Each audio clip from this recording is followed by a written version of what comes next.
Welcome dear students. Good morning all of you. Myself A.K. Sharma. हम विलियन में सांद्रता की यूनिट्स पर डिस्कस कर रहे थे और यूनिट में हमने पिछले लेक्चर में द्रव्यमान प्रतिशत, फर्स्ट हमने पढ़ा द्रव्यमान प्रतिशत, ठीक है। इसको हम द्रव्यमान प्रतिशत भी कहते हैं। सेकंड हमने पढ़ा आयतन प्रतिशत और इसको हम आयतन प्रतिशत भी कहेंगे। थर्ड यूनिट हमने डिस्कस की थी द्रव्यमान आयतन प्रतिशत, ठीक है। परसेंटेज पे, प्रतिशत पे हमने 3 यूनिट डिस्कस की। फिर चौथी यूनिट हमने पढ़ा पीपीबी और 5वीं यूनिट हमने डिस्कस की पीपीएम। पीपीबी 10 टू की पावर 9 के सापेक्ष निकालेंगे और पीपीएम 10 टू की पावर 6 के सापेक्ष कैलकुलेट करेंगे। प्रतिशत तो सभी को पता है 100 के सापेक्ष कैलकुलेट करते हैं, ठीक है। अब हम नेक्स्ट यूनिट लेते हैं, यूनिट नंबर 6, और नेक्स्ट यूनिट हम डियर स्टूडेंट्स लेंगे मोल भिन्न या मोल अंश या मोल प्रभाज। नंबर 6 पे हम यूनिट ले रहे हैं मोल अंश या मोल भिन्न, और इसी को हम बोलेंगे मोल प्रभाज, ठीक है, जिसको हम रिटर्न करेंगे काई से। किससे लिखेंगे? काई से। तो डियर स्टूडेंट्स, यहां हमें निकालना है मोल अंश। मैंने आपसे कहा सपोज करो मेरे पास विलियन में 2 अवयव हैं, एक अवयव है ए और एक अवयव है बी, ठीक है। इस विलियन का फॉर्मेशन 2 अवयवों से किया मैंने, ए और बी से। अवयव ए के मोलों की संख्या है एन ए और बी के मोलों की संख्या है एन बी, ठीक है। 2 अवयव थे मेरे पास, एक अवयव ए और दूसरा अवयव है बी। अवयव ए के मोलों की संख्या एन ए और बी के मोलों की संख्या एन बी है। तब मैं आपसे कहूँगा कि ए का मोल अंश, ए के सापेक्ष मोल अंश निकालो, तो मैं कहूँगा ए का मोल अंश क्या होगा? ए के खुद के मोलों की संख्या, खुद के मोलों की संख्या क्या है? एन ए, अपॉन टोटल मोलों की संख्या N A plus N B. जब भी अंश निकालते हैं तो खुद की वैल्यू में टोटल वैल्यू का डिवाइडेशन करेंगे। तो हमने कहा ए का मोल अंश हो जाएगा ए के मोलों की संख्या अपॉन विलियन के कुल मोलों की संख्या, और बी का मोल अंश हो जाएगा बी के मोलों की संख्या अपॉन कुल मोलों की संख्या, ठीक है। तो हमारे पास डेफिनेशन निकल के आ गई। किसी भी अवयव की मोल भिन्न ज्ञात करो, उस अवयव के मोलों की संख्या और विलियन के कुल मोलों की संख्या का अनुपात रहेगी, ठीक है। तब हम कहेंगे विलियन में उपस्थित किसी अवयव के मोलों की संख्या तथा कुल मोलों की संख्या का अनुपात, कुल मोलों की संख्या का अनुपात, कुल मोलों की संख्या का अनुपात उस अवयव की मोल भिन्न कहलाता है। क्या कहलाता है? मोल भिन्न कहलाता है, ठीक है। मोल भिन्न का हमारे पास फॉर्मूला आ गया। किसी अवयव का मोल भिन्न क्या हो जाएगा? किसी अवयव का मोल भिन्न बराबर उस अवयव के मोलों की संख्या अपॉन विलियन में कुल मोलों की संख्या,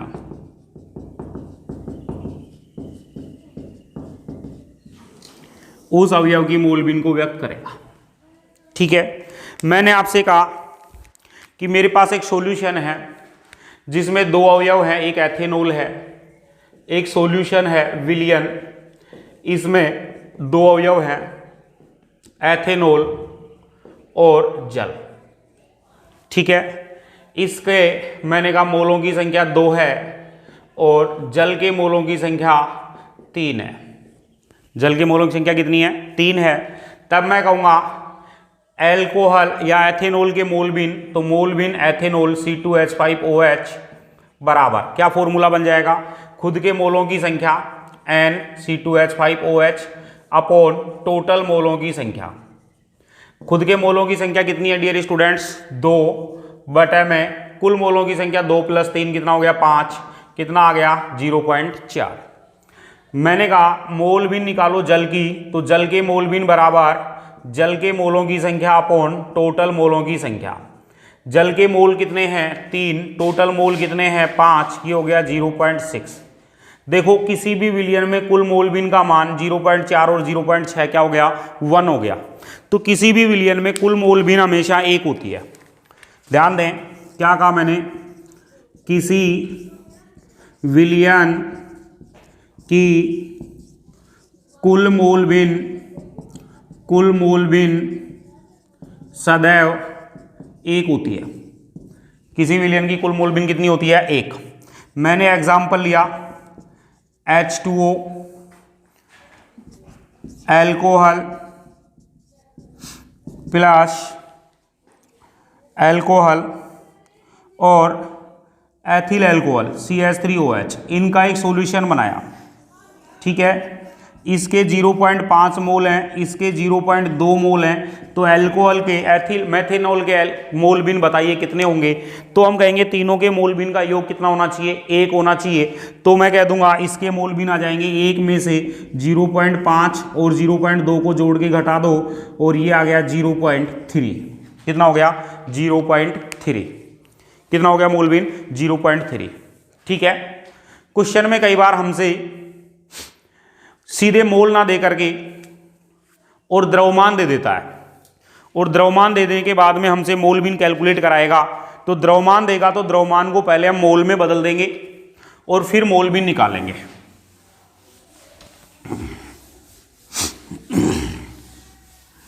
ठीक है, कैसे कैलकुलेट करेंगे? देखो एक क्वेश्चन लेता हूं मैंने कहा किसी विलियन में या एथेनॉल के विलियन में, मैंने कहा क्वेश्चन लिया किसी विलियन में 46 ग्राम एथिल एल्कोहल C2H5OH तथा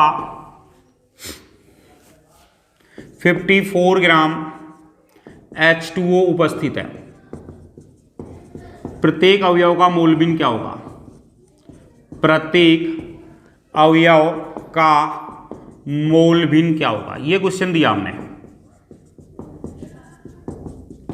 ठीक है, हमने कहा हमें दिया हुआ है क्या क्या दिया हुआ है? द्रव्यमान दिया है, मोल की संख्या नहीं दी कि इसका द्रव्यमान C2H5OH का द्रव्यमान कितना दिया हुआ है? 46 ग्राम। और H2O का द्रव्यमान, H2O का द्रव्यमान दे दिया है हमें 54 ग्राम। क्लियर? अब मैं मोलों की संख्या निकालूंगा। C2H5OH के मोलों की संख्या, मोलों की संख्या निकालो। मोलों की संख्या हमेशा आती है द्रव्यमान अपॉन द्रव्यमान बटा मोलर द्रव्यमान से। द्रव्यमान दिया हुआ है 46 अपॉन मोलर द्रव्यमान, तो मैं कह दूं C2H5OH का मोलर द्रव्यमान फॉर्मूले से निकालेंगे। कार्बन का 12 होता है, कितने कार्बन है? 2, 12 गुणा 2। हाइड्रोजन का 1 होता है, 1 गुणा 5, 16 प्लस हाइड्रोजन 1। ऑक्सीजन का 16 होता है। टोटल हो गया 12 दूनी 24, 5 29, 16 45 और 1 46। तो 46 बटे 46 कितना मोल हो गया? 1 मोल है। कितने मोल हैं? 1 मोल। ऐसे ही H2O का मोल निकालो। H2O के मोलों की संख्या निकाल दो। H2O के मोलों की संख्या हो गई, H2O का द्रव्यमान 54 अपॉन जल का मोलर द्रव्यमान। देखो हाइड्रोजन का 1 गुणा 2 प्लस ऑक्सीजन के 16, 16 और 2 कितने हो गए? 18। कितने मोल हो गए H2O के? 3 मोल हो गए। कितने मोल हो गए? 3 मोल। ठीक है, अब मोल भिन्न निकाल दो। मोल भिन्न C2H5OH की और मोल भिन्न H2O की। खुद के मोलों की संख्या 1, कुल मोलों की संख्या 4, खुद के मोलों की संख्या 3 और कुल मोलों की संख्या 4। ठीक है, 0.25 और ये हो गया 0.75। मोलबिन हो गई एथिल अल्कोहल की तो 0.25 और जल का मोलबिन हो गया विलियन में 0.75। ठीक है, टोटल मोलबिन देखो कितना होता है, 1 होता है। टोटल मोलबिन कितना होता है, 1 होता है। क्लियर हो गई बात। अब हम बात करें नेक्स्ट यूनिट पर।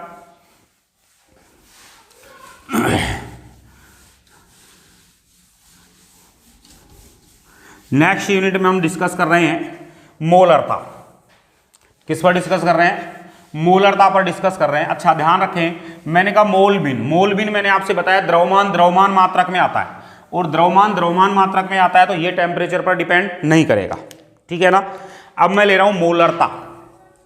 Next unit मोलरता। मोलरता को हम डिनोट करते हैं कैपिटल एम से। किससे डिनोट करते हैं, किससे लिखते हैं, कैपिटल एम से। मैंने कहा ये द्रव्यमान आयतन मात्रक है। कौन सा मात्रक है, इसको मैंने आपको बताया था द्रव्यमान आयतन मात्रक में। द्रव्यमान आयतन मात्रक है, इसका मतलब है आयतन जो है ये टेम्परेचर पर डिपेंड करेगा, तो मोलरता जो है ये भी टेम्परेचर पर डिपेंड करेगी, ताप पर निर्भर करती है। ठीक है, आयतन फिक्स करो विलियन का, और विलियन का आयतन फिक्स करके मैंने कहा 1 लीटर कर दो। विलियन के 1 लीटर आयतन में, कितने आयतन में, 1 लीटर आयतन में, विलियन के कितने आयतन में, 1 लीटर आयतन में। ठीक है, विलियन के 1 लीटर आयतन में अब क्या लेंगे, द्रव्यमान लेंगे, किसका, विलेय का। और द्रव्यमान को हम किसके रूप में लेंगे, मोलों की संख्या के रूप में लेंगे। किसके रूप में लेंगे, मोलों की संख्या के रूप में। तो विलियन के 1 लीटर आयतन में उपस्थित विलेय के मोलों की संख्या, विलेय के मोलों की संख्या उस विलियन की मोलरता कहलाती है। कैपिटल एम का फॉर्मूला हो गया विलेय के मोलों की संख्या अपॉन विलियन का आयतन। विलियन का आयतन, आयतन किस में लेंगे, लीटर में। किस में लेंगे, लीटर में लेंगे। ठीक है, किस में लेंगे, लीटर में व्यक्त करेंगे। मोलों की संख्या अभी बताया था कैसे निकालनी है, जिसके भी मोलों की संख्या निकालोगे उसका द्रव्यमान अपॉन उसका मोलर द्रव्यमान। तो हमें पता है विलेय के मोलों की संख्या का फॉर्मूला, विलेय के मोलों की संख्या बराबर क्या फॉर्मूला बनेगा, विलेय का द्रव्यमान अपॉन विलेय का मोलर द्रव्यमान। ठीक है, तो हमारे पास फॉर्मूला बन गया कैपिटल एम बराबर विलेय का द्रव्यमान ग्राम में अपॉन विलेय का मोलर द्रव्यमान इंटू विलियन का आयतन। आयतन किस में लेंगे, लीटर में। ठीक है, ये 2 फॉर्मूले आ गए। डायरेक्ट मोलों की संख्या दी हुई है तो ये फॉर्मूला यूज करेंगे, और द्रव्यमान दिया हुआ है तब हम इस फॉर्मूले को यूज करेंगे। मोलरता जो है, इस मोलरता जो इकाई है इसका मात्रक क्या होगा, तो देखो ऊपर तो क्या है मोलों की संख्या, नीचे क्या है आयतन लीटर में। तो मोलरता का मात्रक हो जाएगा मोल प्रति लीटर या मोल लीटर इनवर्स। मोलरता का मात्रक क्या है, मोल लीटर इनवर्स। ठीक है, क्वेश्चन मैंने आपसे दिया, क्वेश्चन मैंने आपसे कहा 36.5 ग्राम HCl को के 500 ml जलीय विलयन, 500 ml जलीय विलयन की मोलरता ज्ञात करो। मोलरता ज्ञात करो। तो डियर स्टूडेंट्स, क्या क्या हमें दिया हुआ है, HCl के 500 ml जलीय विलयन, इसका मतलब हो गया HCl तो विलेय है, ठीक है, जल क्या है, विलायक है। तो हमें दिया हुआ है विलेय का द्रव्यमान, विलेय का द्रव्यमान 36.5 ग्राम विलेय का मोलर द्रव्यमान निकाल दें हम। मोलर द्रव्यमान विलेय कौन है, HCl है, 1 + 35.5 36.5 हो गया। विलयन का आयतन हमें दिया हुआ है 500 ml।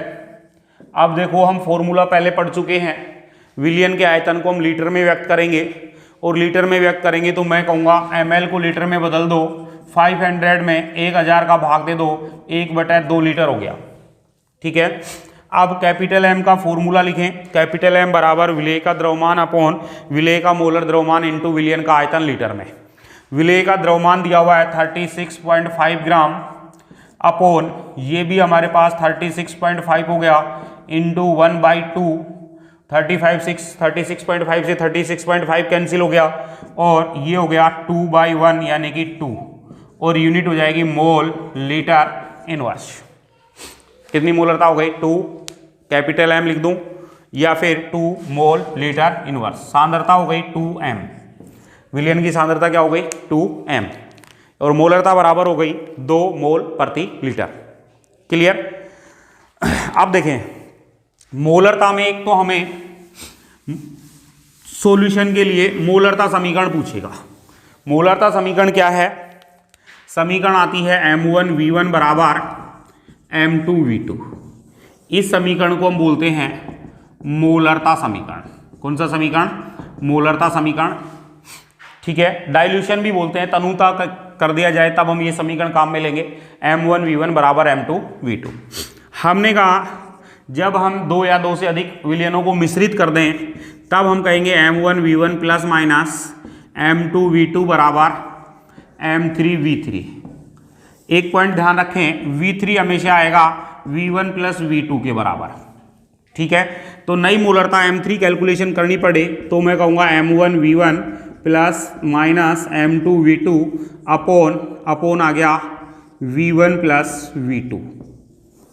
ठीक है, प्लस साइन और माइनस साइन में ध्यान रखें, जब 2 एसिडिक विलयन को मिला रहे हैं, 2 अम्लीय विलयनों को मिला रहे हैं प्लस लेंगे, 2 बेसिक विलयनों को मिला रहे हैं तो भी प्लस लेंगे। समान प्रकृति के विलयनों को मिश्रित करें, अम्ल को अम्ल में या फिर क्षार को क्षार में, तब हम प्लस साइन लेंगे।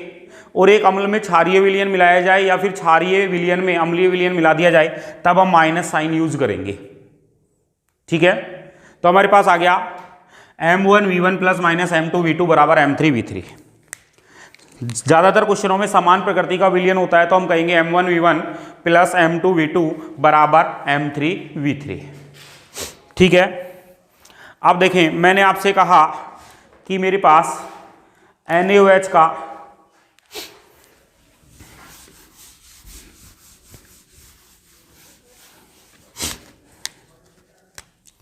(0.2m) सांद्रता के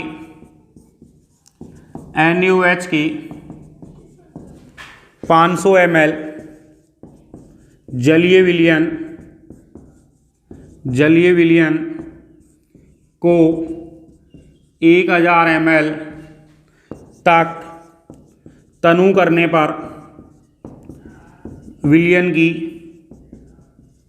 मोलरता होगी, विलयन की मोलरता होगी। A option 0.2, B option 0.4, C option 0.1, D option 0.25। तो देखें एक विलयन मेरे पास है, ये कंसंट्रेशन है और आयतन है 500 ml। इसको हमने 1000 ml में कन्वर्ट कर दिया तो देखें M1 बराबर 0.2 है और V1 प्रारंभिक आयतन क्या है 500 ml है। और अब मैं आपसे कह रहा हूं कि हम इसको 1000 ml तक तनु कर रहे हैं तो अंतिम आयतन V2 हो गया। अब मुझे अंतिम मोलरता कैलकुलेट करनी है तो मैं आपसे कहूँगा M1V1 बराबर क्या था M2V2 और M2 बराबर आ गया M1V1 अपॉन V2 0.2 500 अपॉन 1000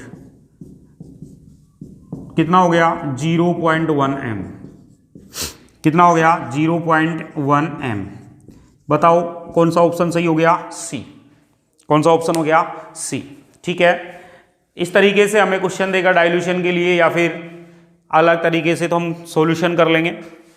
ठीक है, मैंने आपसे कहा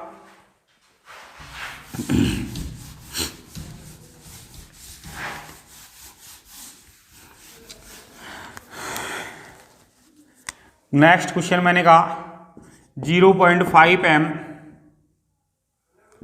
500 ml NaOH के जलीय विलयन के लिए, जलीय विलयन बनाने के लिए कितने ग्राम NaOH की आवश्यकता होगी। ठीक है, ये क्वेश्चन लिया मैंने कहा कि हमें मोलरता दी हुई है विलयन की, मोलरता क्या दी हुई है 0.5 m, आयतन दिया हुआ है मुझे विलयन का, और विलयन का आयतन बराबर क्या है, विलयन का आयतन बराबर 500 ml है। मैं कह दूं 1/2 लीटर हो गया। और हमें विलेय यानी NaOH का द्रव्यमान निकालना है। NaOH का द्रव्यमान हमें ज्ञात करना है। और डियर स्टूडेंट्स, NaOH का मोलर द्रव्यमान हमें पता है, सोडियम का 23, ऑक्सीजन का 16 प्लस हाइड्रोजन का 1, कितना हो गया 40 हो गया। ठीक है, मोलरता का फॉर्मूला प्रयुक्त करें और मोलरता का फॉर्मूला प्रयुक्त करके और विलेय का द्रव्यमान निकाल लें।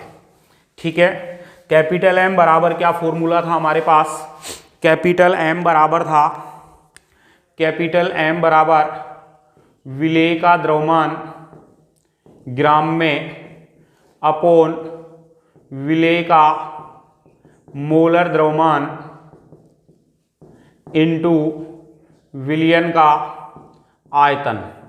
आयतन डियर स्टूडेंट्स किस में है, लीटर में। विलेय का द्रव्यमान हमें निकालना है, मोलरता 0.5, ये मैंने सपोज किया x ग्राम है, अपॉन मोलर द्रव्यमान 40 इंटू 1/2, तो 2 को ट्रांसफर कर दिया मैंने ऊपर। ठीक है, x बराबर क्या आ गया 0.5 इंटू 40 अपॉन 2, पॉइंट हटा दिया।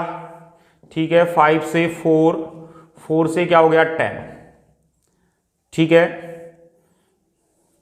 कितना हो गया 10 ग्राम NaOH की जरूरत है हमें। कितने ग्राम की रहेगी, 10 ग्राम NaOH चाहिए 0.5 m सांद्रता का। कहीं गड़बड़ हुई है क्या, ध्यान दे लें, 500 ml बनाने के लिए सही है, 10 ग्राम। क्लियर, आगे बढ़े तो हमारे पास ये यूनिट था मोलरता। ध्यान रखें, मोलरता द्रव्यमान आयतन यूनिट है और आयतन टेम्परेचर पर डिपेंड करता है, इसलिए मोलरता जो है ये भी टेम्परेचर पर डिपेंड करती है। क्लियर, अन्य यूनिट्स डियर स्टूडेंट्स हम डिस्कस करेंगे नेक्स्ट लेक्चर में। Thank you.